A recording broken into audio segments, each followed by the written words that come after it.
Well, Lieutenant Governor Den and President Pro Tem DeLuca, Speaker Gilligan, members of the 146th General Assembly, statewide elected officials, members of the judiciary, members of the cabinet, Carla, Molly, Michael, my family,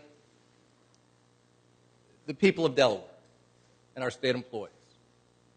This is the third time I've had the opportunity to come before you to report on the state of our state. As is common this time of year, we have recently dug ourselves out from a series of blizzards.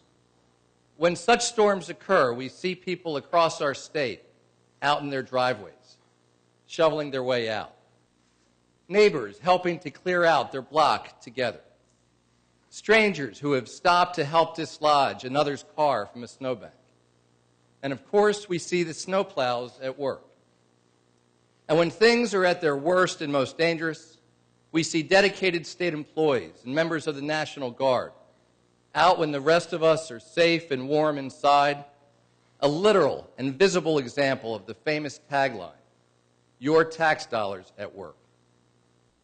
But all of this activity, whether individual effort or mutual cooperation, private toil or public service, is never an end in itself. We don't throw ourselves into the task of digging out from a storm just so we can get things back to where we were before the blizzard. We shovel our driveways so our children will be able to get out and go to school. We dig cars out of snowbanks and we plow our streets so that all of us can go to work to build more, produce more, and earn more. Well, for the past 2 years, we have braved an economic blizzard of historic proportions. The skies may not yet have cleared, but Delawareans have already been hard at work from day one to dig ourselves out of this mess. And we can finally see the promise slowly emerging from the burdens the storm has left behind. And on this point, let me be clear. While there are national and international forces beyond our control, Delaware is far stronger than the challenges we face.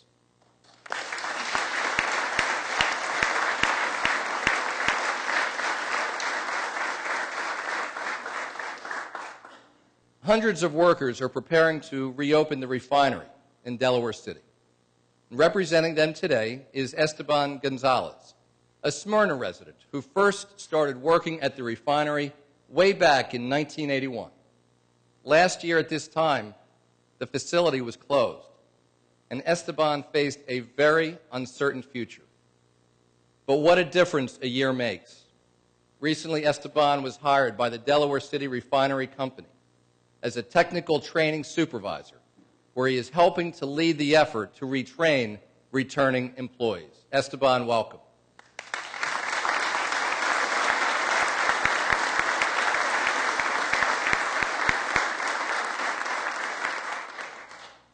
Craftsmen at Fisker Automotive will soon make some of the finest cars the world has to offer here in Delaware once again.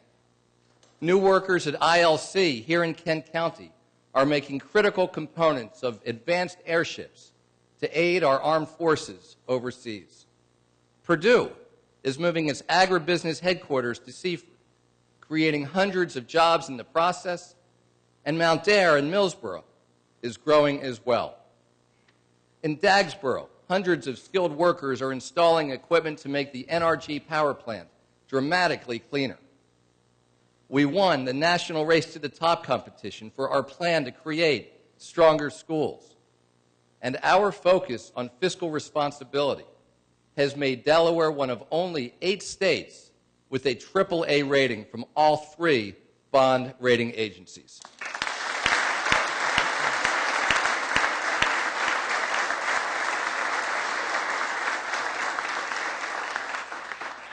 And I want to thank all of you, the state workers and public education employees who have kept our public services going, the police and fire and military personnel who have kept us safe and secure, the small business owners who have hung on, and the new businesses that have moved in, the neighbors who have come together and the solitary Delawareans who have gotten up and gone into work or who look for work every day.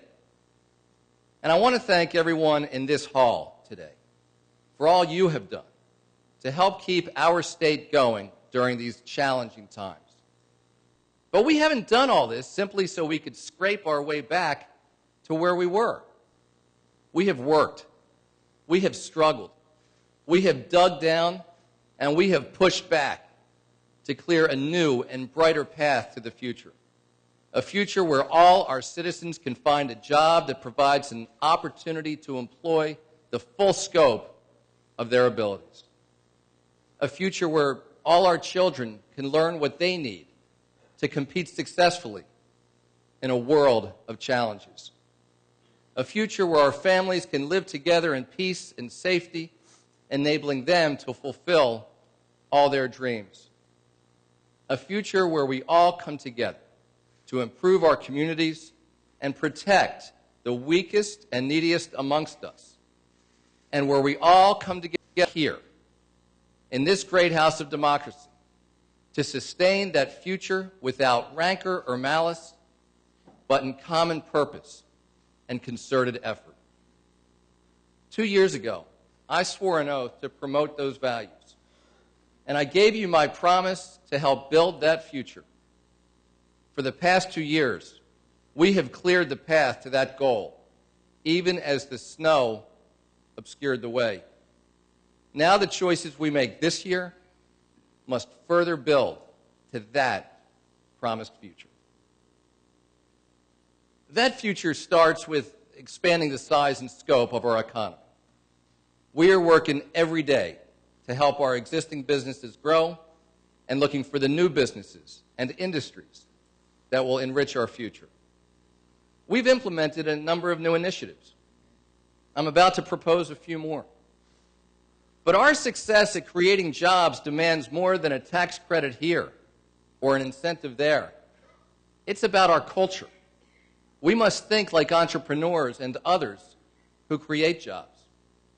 Anyone who can create a decent job, whether they are already here or across the ocean, needs to know we are more responsive, more committed to their success than anybody else anywhere.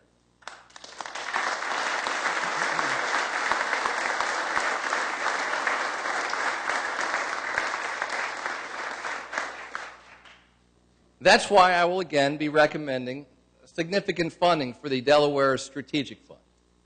While other states may write bigger checks, a robust strategic fund that offers targeted investments in economic growth makes it clear to those who create jobs, we will be your partner. We must be prepared to make the infrastructure investments necessary when we see significant opportunities to put Delawareans back to work.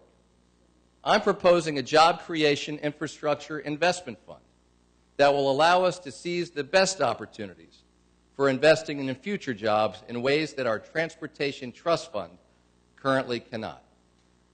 And to drive home the message that Delaware is the best place to start and grow a business, we must promote job-creating capital investment for businesses large or small that are willing to put Delawareans to work in a new or expanded manufacturing facility, whether it be for traditional manufacturing or for clean energy. We will provide tax credits to support that job growth. We must continue to create a business climate that puts our neighbors back to work and that puts Delaware back at the forefront of making things again. Historically, Delaware has been defined by what we make. From DuPont's mills in the 19th century to the Pontiac and Chrysler plants of the 20th, to today at Atlantis Industries in Milton, providing advanced parts design and tooling for customers all over the country, and TA Instruments in Newcastle, designing and manufacturing highly sophisticated measurement devices. Manufacturing jobs have provided a ladder to economic independence for countless families, and they must remain part of our future. And that's why our administration is joining with the Delaware Manufacturing Association, led by Chamber of Commerce President Jim Wolf, This partnership will build on effective past outreach to local manufacturers on topics ranging from lean manufacturing techniques to energy savings programs. Together, we will work to develop and implement new ways to expand manufacturing jobs. And we'll stay focused on the particular issues facing our small businesses. That means continuing our efforts to make permitting more efficient and predictable. It also means recognizing that one of the most important assets of any small business is its workforce. Too often, small business owners have trouble negotiating and paying for health care coverage for their workforce or attracting the best workers when they don't. So we will implement the new Federal Health Care Act in a way that most helps our small businesses. Now, our determination to help the private sector create jobs has led to significant progress on the issue most critical to our long-term success, working with Delaware's excellent educators to ensure that we have the best possible public schools. Employers want to know that their children will have a great place to learn and that our schools will graduate young people ready to thrive in the work world. Our students today are graduating into a job environment far different from what their parents faced. They're competing with graduates from around the world for jobs, and we are competing with governments around the world to help make those opportunities available. Just think about some of Delaware's most important employers. AstraZeneca and Barclays are based in the United Kingdom. ING's parent company is based in the Netherlands. Evrad, which operates the steel plant in Claymont, is based in Russia. Billcare, with dozens of employees in Delaware City, is based in India. These are global companies with facilities around the world, and they regularly ask themselves, where should we invest our next dollar of capital and create the next job? We, all of us, must do whatever we can to make that answer Delaware. That's why, okay.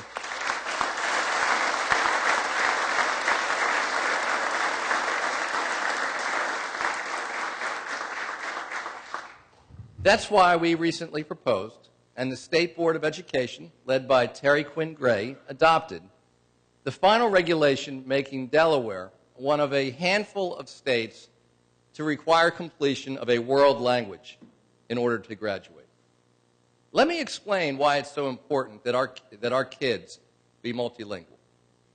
The international insurance firm Cigna employs 500 people in North Wilmington. They service workers all over the world. Cigna has support centers in many different countries, and they have found that their employees are most productive when they speak multiple languages. Their employees in Belgium speak an average of 3 languages. We helped Cigna stay in Delaware. But if we want companies like them to grow, they need workers here, ready to meet the challenge of communicating around the world.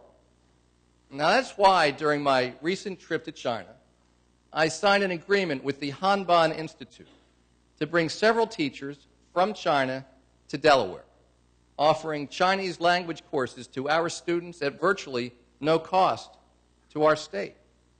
We will leverage this opportunity by offering a new, high-quality, online Chinese language course developed with federal grant funding and the best national experts. We need to be China's trade partner, not just a customer or debtor. And together, these innovations will help give Delaware students the language skills that they need to do that. Now, I also just came about an hour and a half ago from Buena Vista in Newcastle, where our team, together with a number of Delaware businesses, hosted an introductory session for Chinese investors interested in our state. We need to look far beyond our traditional ways of doing business to strengthen our competitiveness and put Delawareans to work.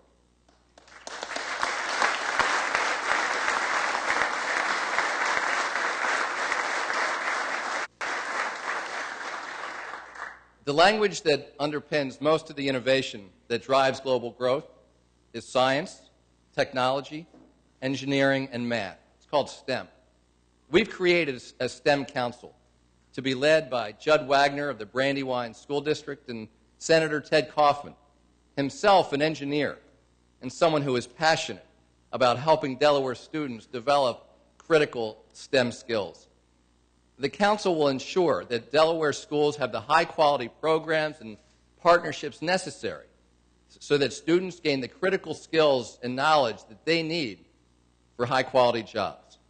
We're funding a new STEM teacher residency program to attract individuals with experience in the STEM areas to the teaching profession. And this year, we'll be bringing to our classrooms a former senior scientist with AstraZeneca and a master's level physicist with prior experience at NASA. We need our kids to compete and win on a global level. So our State Board of Education recently adopted new, clearer, and higher Common Core standards. But new standards alone are not enough. We must assess more accurately how proficient our students are at meeting them.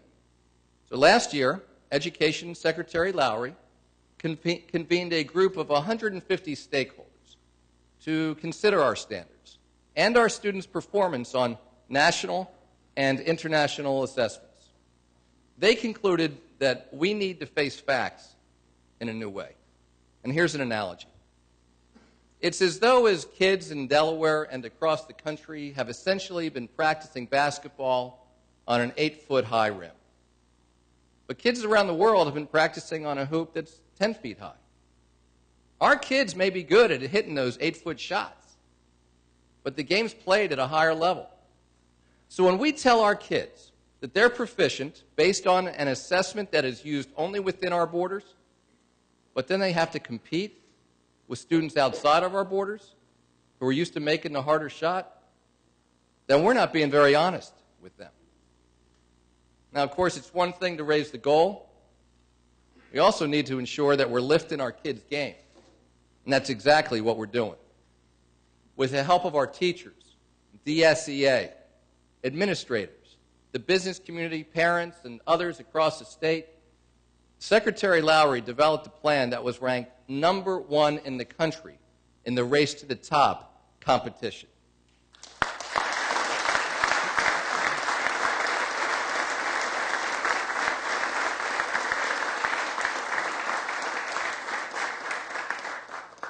And we're working together with our state's educators to make that plan a reality.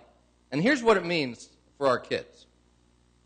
A better assessment system, measuring student growth during the year, and providing real-time feedback so teachers can adjust and improve student learning on the spot. Measuring student growth in every subject area so we can link teacher evaluations with how much their students learn in their classroom, identify what works, and raise the quality of instruction across the state. Teachers asked us for more time for collaboration with their colleagues and to work with data coaches in interpreting student data and developing strategies to address identified needs, and we're providing that. We're meeting parents' requests for more advanced placement courses. And we've got incentive pay to attract highly effective teachers to high-needs schools. And we launched the Partnership Zone effort to provide more focus on our lowest achieving schools. The schools selected are required to implement significant and difficult changes, and many doubted whether our local school boards, charter schools, and local unions would reach agreement to meet this challenge. I am proud to say that all 4 of the Partnership Zone schools have done so.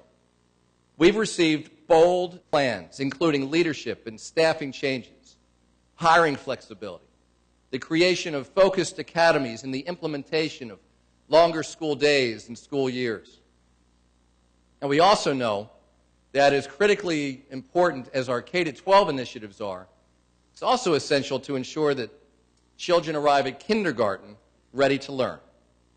And building on recommendations from a task force co-chaired by Lieutenant Governor Den and Connie Bond Stewart, the president of PNC Bank Delaware, and from our Early Childhood Council, led by Dan Rich, we are increasing the focus on this issue within state government, improving assessment and the use of data, and better coordinating and integrating funding.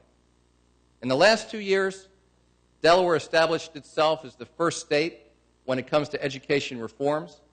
Now we are working to make Delaware the first state when it comes to education results.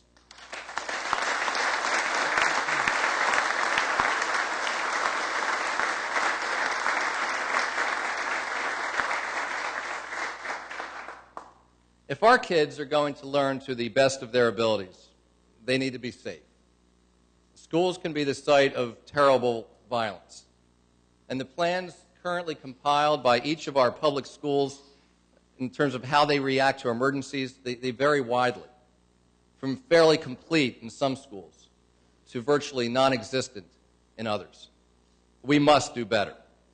And that's why I have asked Safety and Homeland Security Secretary Shalero, with his experience leading the FBI's office in New York City, to oversee the creation of model comprehensive school safety plans for the 26 public schools with the State Police School Resource Officer. This effort will include coordination with local emergency responders and will be available to schools throughout the state to help them develop their own plans, which we will soon require for every public school, so they're ready should the unthinkable ever occur. Now, we can't afford to focus only on their safety in school. Whether in the city of Wilmington, or Manchester Square here in Dover, parents should not fear that their children will be hit by stray bullets. And borrowing an idea from the Delaware State Troopers Association, we will make those who violate our laws fund efforts to reduce the incidence of gun violence. To this end, I have directed Secretary Shalero and Colonel Koop to work with local law enforcement professionals across our state to focus these new resources, including additional state troopers, on reducing gun crimes beginning in the city of Wilmington.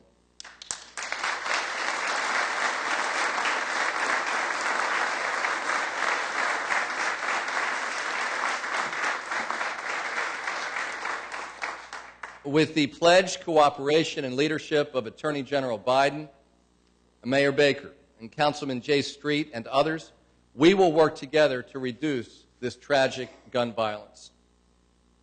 And as we work to end gun violence in our streets, we need to make our streets safer to travel. Too many families have lost loved ones to the senseless and preventable crime of drunk driving, including my own cousin, killed by a drunk driver. We have stepped up enforcement over the last few years, more than 5,000 arrests last year alone. But too many return to the road. And working with Senator Blevins, Representative Keeley, Attorney General Biden, and others, we will propose revamping the DUI laws, improving our monitoring technologies, and imposing more aggressive substance abuse treatment to better target our resources and make our roads safer. In fact, we need to more effectively target our limited criminal justice resources generally to maximize public safety.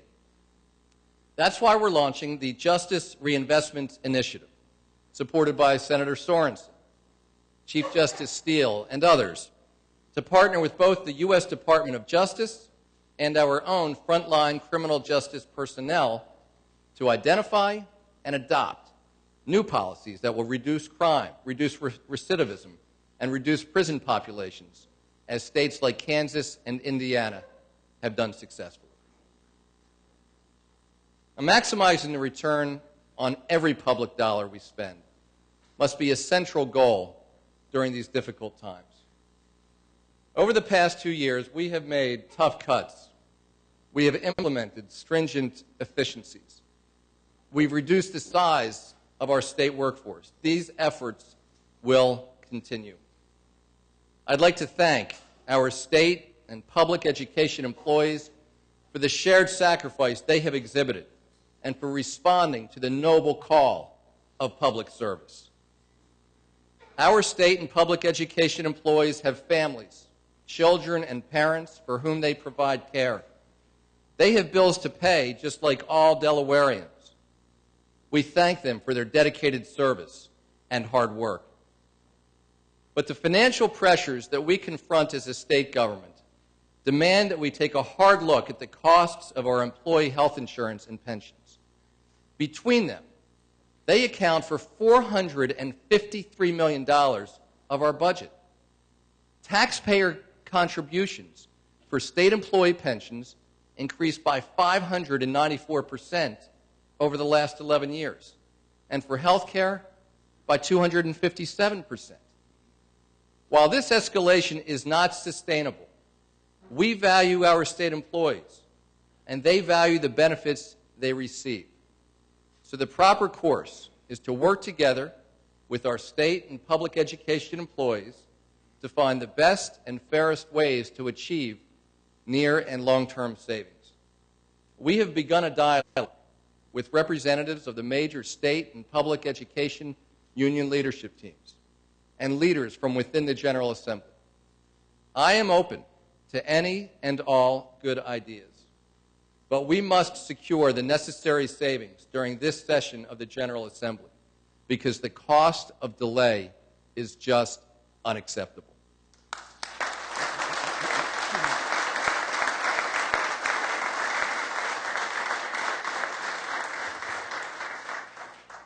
Healthcare costs also affect our budget in the form of Medicaid, which grew 143% over the last 11 years to $600 million of taxpayer money annually. These are important benefits, but we need to instill some common sense reforms to make Medicaid more efficient. And Secretary Landgraf and Director Vassalli will propose ways to modify our Medicaid program to better control these costs. Meanwhile, many other areas of our budget will not be able to receive funding at their prior levels because of these other costs. This will include programs that I strongly support. But we cannot spend money we don't have, and we do not and we will not have money to spend on some badly needed initiatives unless and until we get our major cost drivers under better control.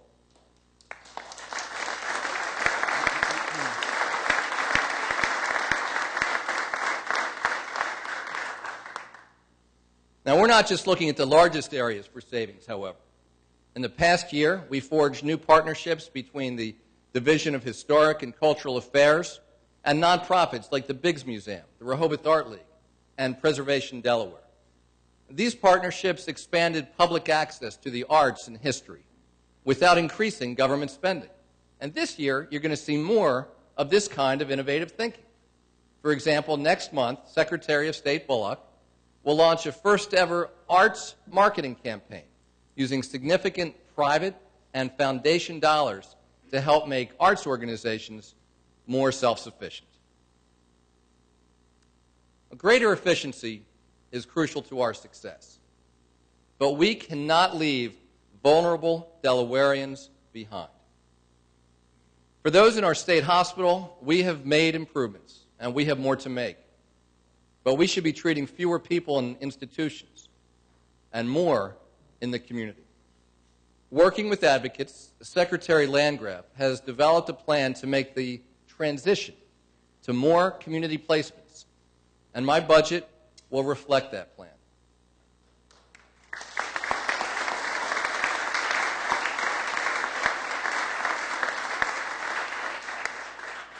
Similarly, we need to make sure that children aging out of foster care are given opportunities that they need to succeed. This is something that former Governor Minner remains passionate about.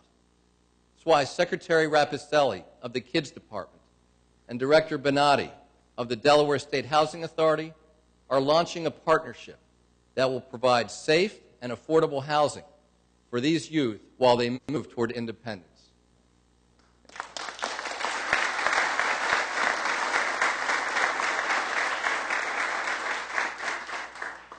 And some of our fellow citizens also have cognitive and other disabilities that would challenge the strongest amongst us.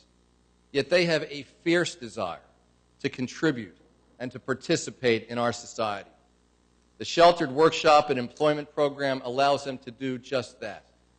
The program partners with businesses to find opportunities for these brave citizens to contribute and to feel the pride of a productive day's work. We need to expand these opportunities.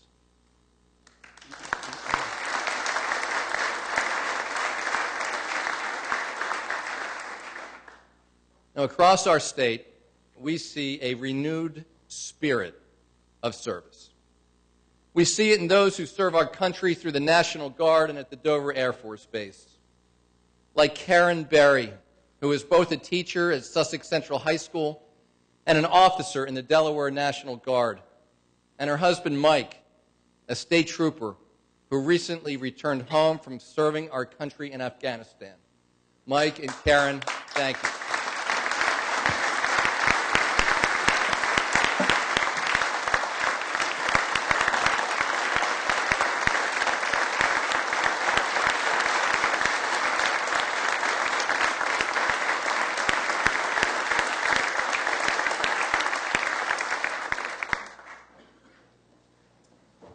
We see it reflected in the countless hours of service performed by Delawareans.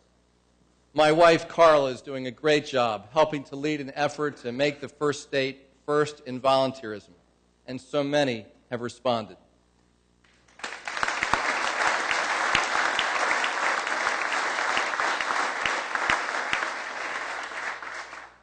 We see this spirit in our schools, where teachers, their unions, parents, and administrators have all come together to forge the innovative education solutions I have detailed today.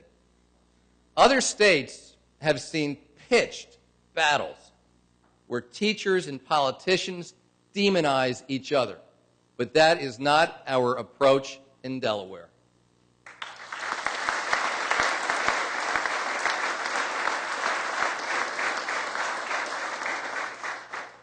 And we see that spirit here in Dover, where elected officials are working together unlike elsewhere in this country. Who's laughing? Thanks to the leadership of President Pro Tem DeLuca and Senate Minority Leader Simpson, Speaker Gilligan, and House Minority Leader Lavelle. Thank you.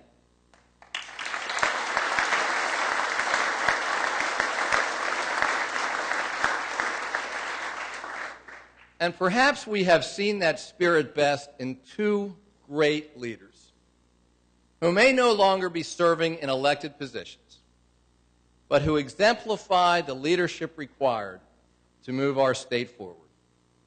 Both deserve our thanks and praise.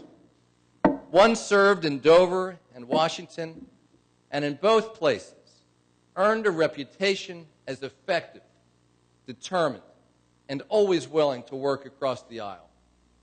The other balanced her unmatched knowledge of state finances with her belief in compromise, her humor, and her unwavering dedication to serving her neighbors. They are of different parties, but each has added immeasurably to our state for the last several decades. Let us recognize and live up to the standards set for us by Mike Castle and Nancy Cook.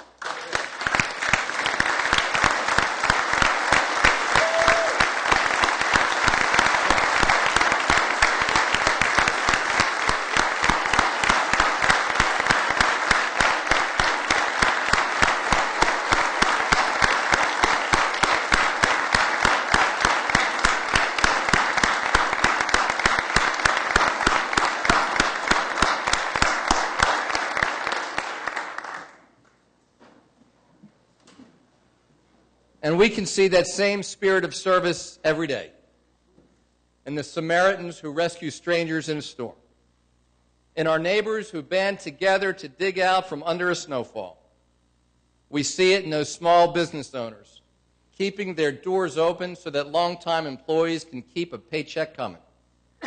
We see it in the parents who get up early every day to work an extra shift and stay up late every night to help with homework, all to ensure a brighter tomorrow for their children. And they are all telling us something. They are telling us that we can dig our way out, but we do it best together. We can create new jobs and industries, but we do it best together.